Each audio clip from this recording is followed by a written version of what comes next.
what really stuck out to me, which I found really interesting, was the amount of young people who are now opting for private healthcare. I always assumed, perhaps naively, that the number of people now using private healthcare because they can't get NHS care quick enough are older people who have the money, who have the time, who have been sat on waiting lists. Actually, more and more young people are saying, do you know what? I'm going to just pay for this. Yeah, I'm not going to lose the next 3 years of my life. Exactly. And I just find that, I tend to think that young people, we don't have very much money. A lot of young people tend to be more ideologically opposed to privatisation, as a general trend. But actually, I think there is a feeling of, this is ruining my social life. This is ruining my life. If I can just pay this amount rather than going on holiday next year, that's what I'll do. And what a sad state of affairs when, young people, the money they save, the little money they save, they're now spending on private healthcare. This woman, Olivia, I was talking to, she's a journalist. She's saying, I don't make a lot of money. I've spent about £5,000 on this. I really, really wish I didn't have to do this.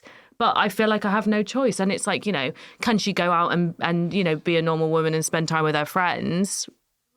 That to her is kind of worth the money. But, this isn't a thing people are doing because they want to. I think there is a sense that when you look at sort of £30 for a GP appointment, some people go, do you know what? That's fine. I'll do that, because there are people with less money than me who can't afford £30 for a GP appointment.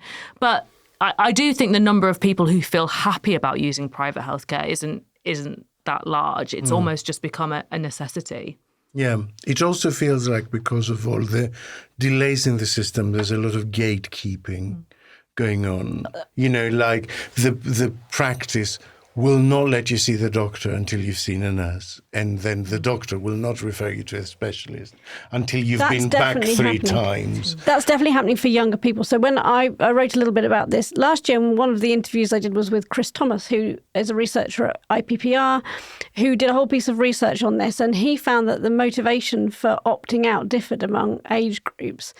But ultimately, young people were much more likely to have less confidence in the NHS than older people. And they were opting out partly because they just didn't believe the NHS was going to solve their problem, whereas older people were just opting out because of waiting lists or quality of life or whatever.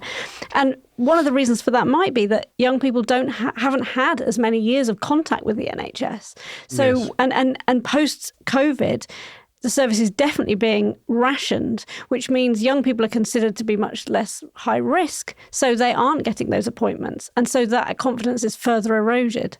And that means that they're more likely to say, I'll pay for this.